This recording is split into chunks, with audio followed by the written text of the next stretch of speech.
Hello everyone and welcome to Channel 18 TV News. I'm Don Julian filling in for Jim Rogers today. There was a shooting Wednesday evening in Sulphur Springs. Police Detective Sergeant David Gilmore is investigating the case, and I talked to him at 9 a.m. Thursday morning. Last night, patrol officers were called to the 100 block of Russell Drive a little bit after 10:30 in reference to a gunshot victim. They arrived and found the victim shot. I'm going to not release where on his body at this point, but he identified who the shooter was.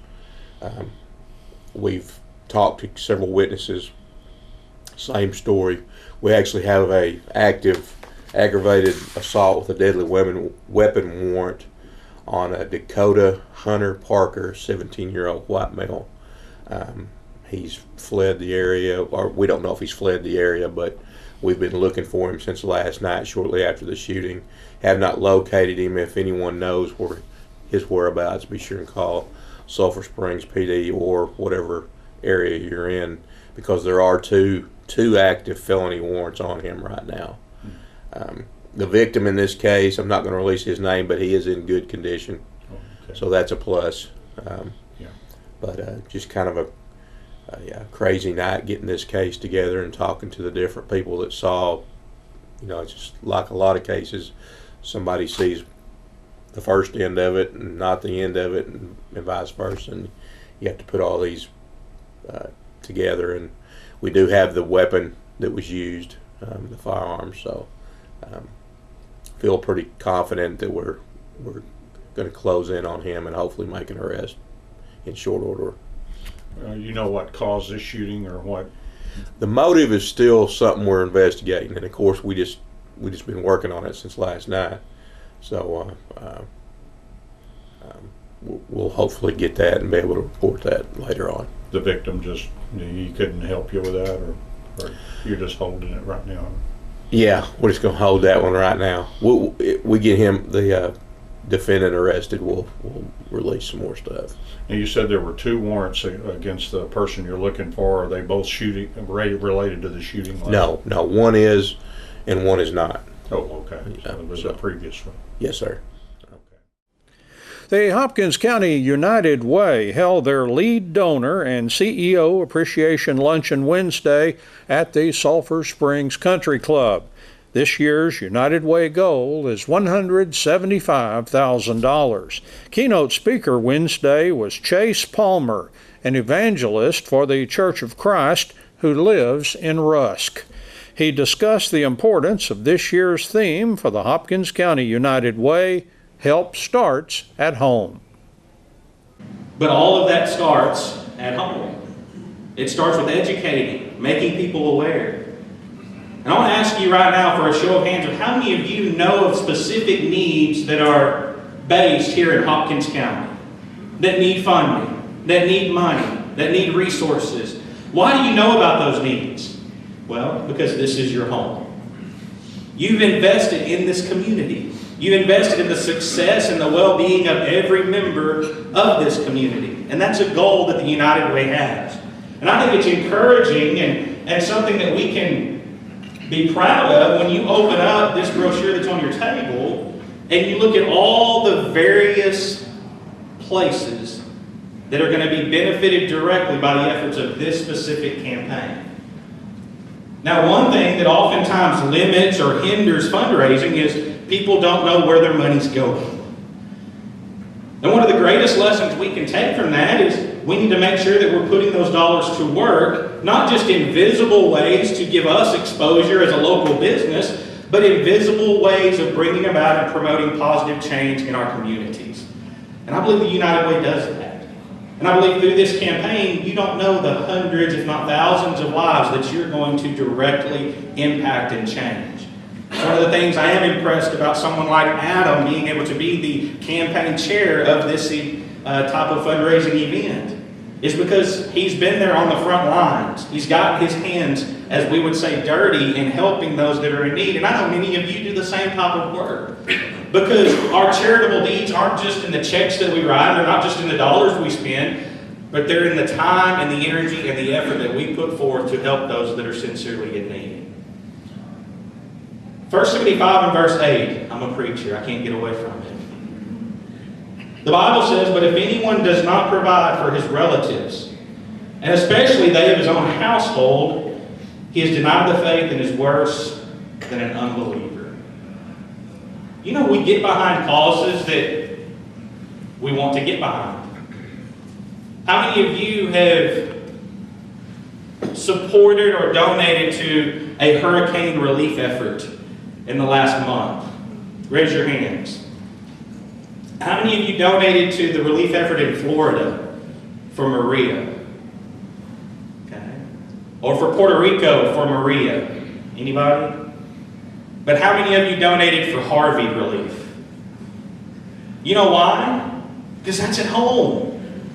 I personally, as soon as that hurricane hit, and I have a lot of family down in the Gulf Coast area, my phone went to ringing and they said, "We need to set up some fund, we need to get money generated, we need to start working." And I said, "Let's go." And there was a congregation of the Church of Christ on the north side of Houston that said, "Hey, we're going to set up the relief fund if we could just get the word out." Within 2 weeks, we had raised $175,000. Now, I'm not saying that to brag, because J.J. Watt in 2 weeks raised $35 million. But my point is, all it took was making phone calls to individuals who knew about the need and simply asking. And helping them and ensuring them that the donations that they gave to us were not going to go to pay for a corporate office or anything like that. But those dollars are going to actually impact and affect the lives of those who have been directly hit by this storm. I've made 4 trips down there hauling truckloads and trailer loads of supplies for people of your community here in Sulphur Springs and in the Seymour community. And every time I've gone down there, I've learned how appreciative those people are for people that they've never seen and they probably never will, because of your generosity and the generosity of Texans and the generosity of members of the United States of America. We are the most charitable nation on this earth. Not only factoring in dollars spent in charitable donations, but in time, energy, hours actually sacrificed and given the United States is. And there's a reason why. It's because we understand the need to care about other people. And I know that's at the heart of what the United Way stands for and what the United Way does. This lesson of help starts at home. I was down in Houston mitigating houses. I'm not a construction expert, but I do know how to swing a hammer, I do know how to run a chalk line, I do know how to cut sheetrock. I can destroy anything. So they put us to work. We had a crew of 5 men that went out into this one community, this one subdivision, and we just started going door to door, saying, "Do you need help mitigating your house?" And somebody said, "No, we've got it under control, but thank you for offering." But then we came to a house with an older woman that lived by herself. She said, "I don't even know where to begin." And I said, "If you don't mind, we'll do it for you. You just tell us what's valuable so we can get it out of our way so we don't damage it, and we'll take care of it." And we got to work. And pretty soon there was a neighbor of hers who came and said, "Hey, are y'all helping her?" "Yes, sir." "Well, can I help?" "You bet." And we got her house done. Cut sheetrock up 4 foot high all the way around. Tore everything out. Tore out the insulation. Started putting fans in to dry everything out so that she could rebuild. 4 hours later, we're going to the next house. The gentleman there says, "I need some help. Do y'all mind?" "Not at all." You know, at the end of that day, we started with a crew of 5 people. Guess how big our crew of workers was by the time we ended that day? 25 people. You know why? Because help starts at home. When that first person had their needs met, guess what they were willing to do? They were willing to get on board and go help someone else. And I think that's the entire principle of what we're trying to accomplish with this campaign and this effort. That it's not just about one time making a donation, but it's about inspiring people. It's about getting them on board and understanding the direct impact that their decisions are going to have on the people of your community that you are invested in. For a small amount of time, or about 6 years, it seems like a small amount of time, I was the mayor of the city of Gallatin. Now, y'all go ahead and Google it and look it up. Okay? Gallatin is a very small community between Rusk and Jacksonville. And we had an event every year where we tried to raise money to fund improvements for our community center. And I would go to local businesses and people that I knew and said, hey, could you donate to us this year? Rarely did anyone say no. But oftentimes they said, well, what's in it for me? Do you ever get that? How big is my name going to be on the t-shirt? And I said, well, as big as you want it to be if you buy all the ad space. That's fine. Otherwise, it's going to be a little 4x2. Depends on how much you give. But it's interesting when there's a real severe need like the hurricane relief. Was anybody concerned about their name being anywhere? Not at all. You know why? We just wanted to help people. And I think that's important for us to remember as charitable people. That it's not about the opportunities that I may gain from being a part of this effort, but it's truly about affecting the lives of those that are in need. The other is just a bonus. Because what our goal is to make a difference in our communities. Make a stronger Hopkins County, which then in turn could contribute to making a stronger Northeast Texas, which could contribute to making a stronger state of Texas, which contributes to making a stronger nation that we're a part of. But it all starts here at home. It all starts with individuals like you. 2 men and a woman from El Dorado, Arkansas faced drug charges after Cumbie police officer Ryan Johnson made a traffic stop on their vehicle at the 110-mile marker of eastbound I-30 at around 4:45 a.m. Wednesday. One of the men fled the scene but was soon captured. The smell of marijuana led to a search of the vehicle. The officer found 4.1 ounces of meth, a small amount of cocaine, and 3.9 ounces of marijuana. 30-year-old Willis Devin Johnson and 34-year-old Makisha M. Hurd were charged with possession of meth, cocaine, and marijuana, with bonds set at $37,000 by J.P. B.J. Tier. 29-year-old Ladarian Vernard Green was charged with possession of the drugs along with evading arrest. His bonds total $39,000. Glenn Epps was sentenced in 8th District Court Wednesday in connection with 3 convictions returned against him by a Hopkins County jury in August. District Judge Eddie Northcutt sentenced Epps to 12 months in prison for delivery of cocaine. Judge Northcutt sentenced Epps to 2 years in prison to run after the 12-month sentence for delivery of methamphetamine in a drug-free zone.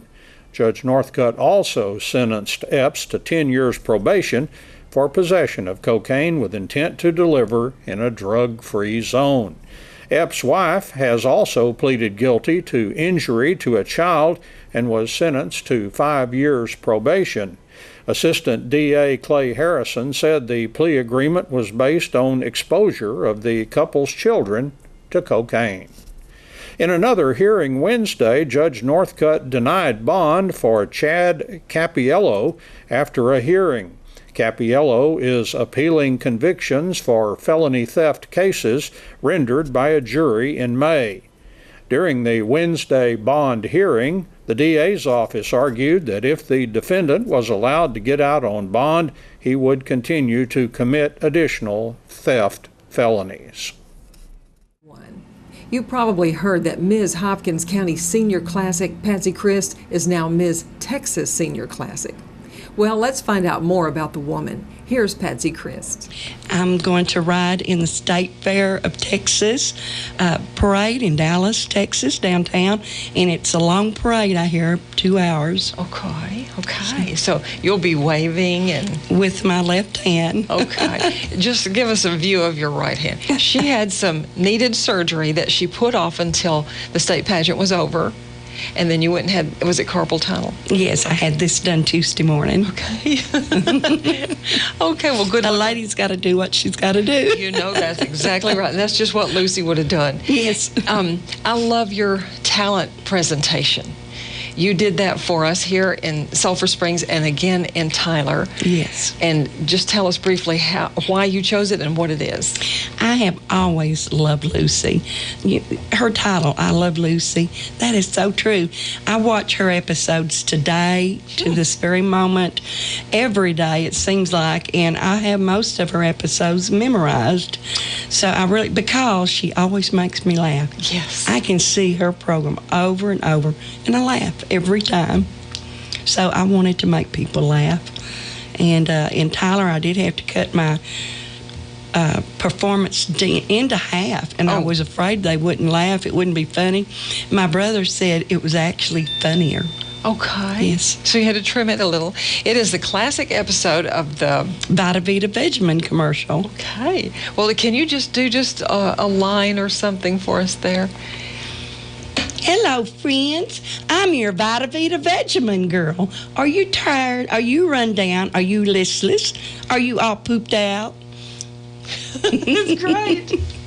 And your outfit is just like what Lucy wore in that episode. It is, yes. Black and white, and I have the little hat with the net that I can pull up and the sparkly earrings, and I tried to look as much like her as I could. Not as slim as she was, but as much as I could. Well, it is classic when you present it as well. Well, I had to ask you, do you have a lot of pageant experience and things that you've done in your past that led you to this as a senior citizen, age 60 and older, as when the Senior Classic pageant opens its doors to ladies, that brought you to a win, or 2 wins now? Well, not really. The only experience I had before this year was 26 years ago when my granddaughter was in a pageant in Greenville, and she won Miss Greenville Crossroad Mole for baby pageants. Okay. And so I didn't have any experience whatsoever. I can credit Red Hat for performing because I've done a lot of performances with my Red Hat group. Okay, is that a local group or Cumbie? The Regal Foxy Phillies of Cumbie. Okay. And we have rented the Civic Center 3 different times, and we had as many as 350 ladies attend our program. My goodness. Yes. Well, I hope you keep on doing that because that's a very energizing part of the arrays of your hobbies. Yes. And I know you like to do other things. So let's just kind of go back to the start. You say you started out in, June of 2017 when our pageant was held. Right. And I took the crown on June the 10th. And then I was asked at that pageant to advance on to the Tyler pageant by Joanne McMeans, who was the 215 queen. And she was there. Yes, she was there. And she is the assistant director for the pageant. Okay. Well, her hometown is Tyler. Tyler, that's the correct. Rose capital of the world. Mm-hmm. And so she was instrumental in getting this year's state pageant in Tyler instead of Plano. Yes, there's a lot more opportunities in Tyler. They have a few problems getting the paper to work with them and so forth in Plano. Okay. Well, and you'll see, if you're watching on Channel 18, you'll see this array of trophies that she has here, and this beautiful rose, and of course a crown. This is your local crown. And is this rose part of the reason why does it indicate Tyler?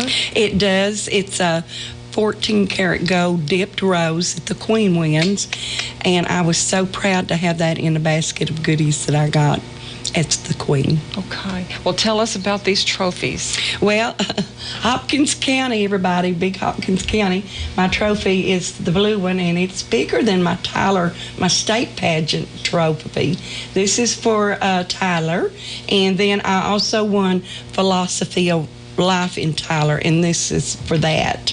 Okay. And this is my crown for Hopkins County, which is really larger than the state crown. Okay. What is your philosophy of life? My philosophy is, with every mother, she has many opportunities and responsibilities, but they start at home.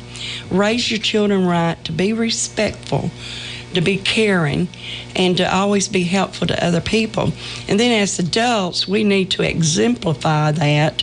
And if everyone did that, starting at home, and spread it through the community, spread it through everyday life, and remember to pray and consider others and put them first, we wouldn't have so many problems in the world. We really wouldn't. You are so right. You are married. Tell us about your husband. I've been married for 49 years, and my husband, I met him in the service.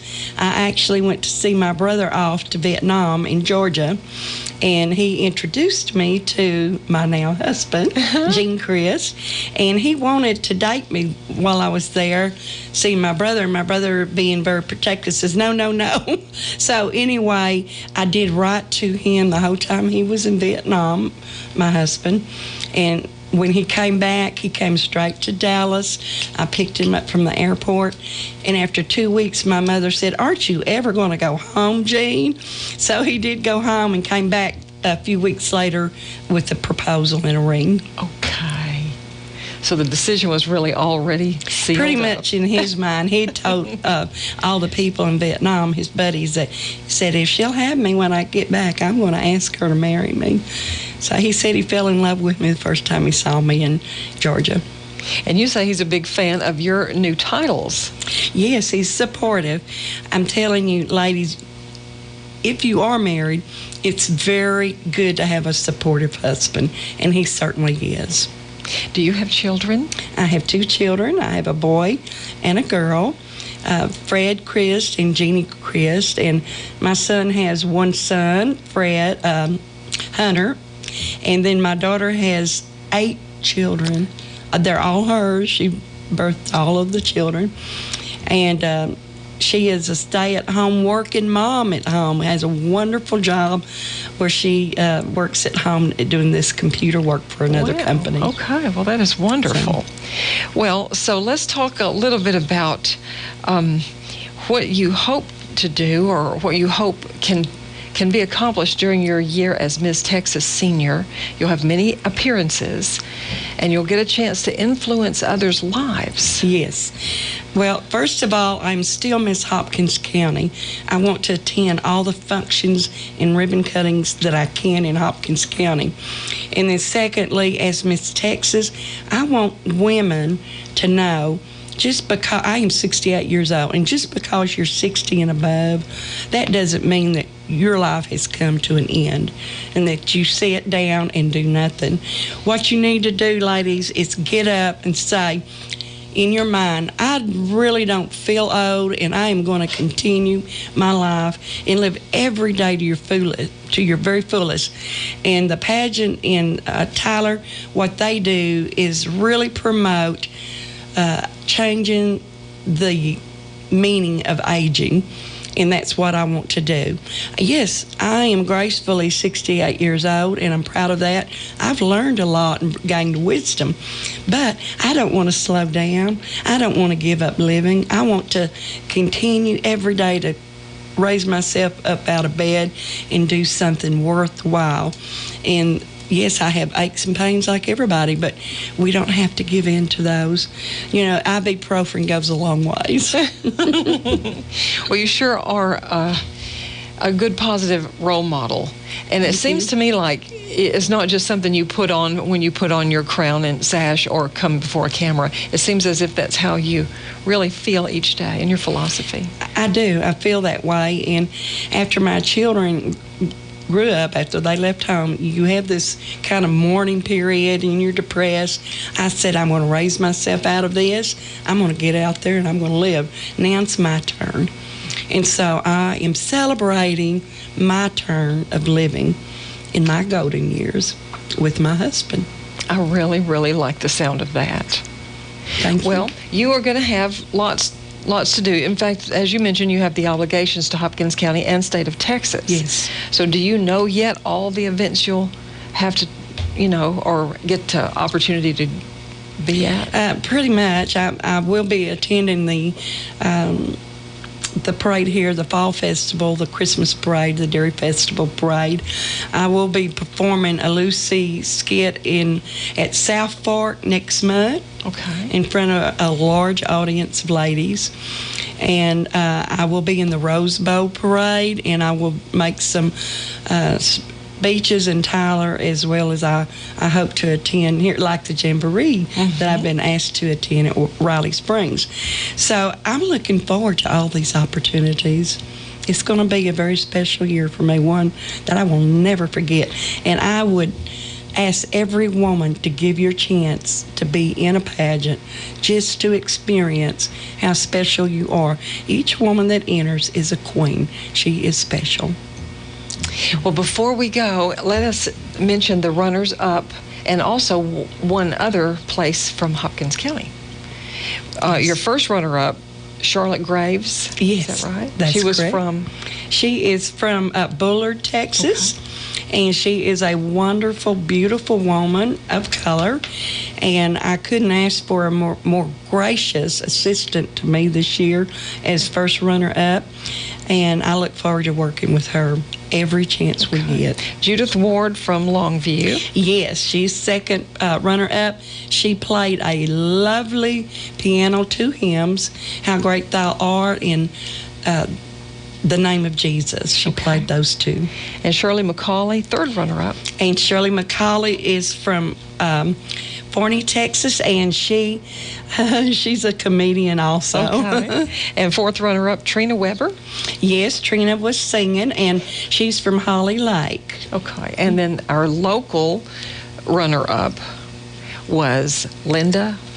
Well, Linda Pickle Hill didn't place in the top 5 as a runner-up, but she placed in the top 10, and she did receive 2 trophies, and I remember one of them is for her talent, her patriotic so talent. Well on that. Yes. Linda Pickle Hill, and and her companion Atticus. Atticus, that's correct. Well, it seems like the time all too soon comes to an end for us to talk, but we will be seeing you now. Maybe we'll catch you on TV in the State Fair. Maybe that might happen. Parade tomorrow. Yes.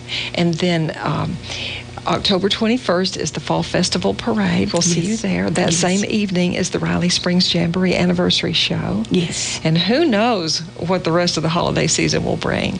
Yes, that's right. You'll see Patsy Christ as Miss Hopkins County and Miss Texas Senior Classic. Thank you so much. And I love all of my local relatives and friends. Thank you. And supporters, too. Thank you. Thank you, Patsy. The Wildcats football team will play Pine Tree Friday at the Prim as district play begins. Pine Tree's head football coach is Kerry Lane, and he's in his 2nd season. He's from the Longview area originally, from nearby Union Grove. He came to Pine Tree from the Gilmer staff. His Pine Tree team has started the season 0-4 in non-district games. Coach Lane said the first 2 losses to Jacksonville and Pittsburgh were due to lots of young guys without much varsity experience making some mistakes. He said losses to strong Kilgore and Henderson teams were because those teams take advantage of all your mistakes. Still, Coach Lane said Pine Tree is improved over last year and is getting better every week. And he sees everyone battling for playoff spots this year just like last year. He feels the Pirates will also have a shot at a playoff spot this year. He said every game would be competitive in district and would be a big game for both teams. Well, that's Channel 18 TV News for today. Thank you for joining me. I'm Don Julian, filling in for Jim Rogers.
getting over your shyness? Shyness, I ain't never been shy.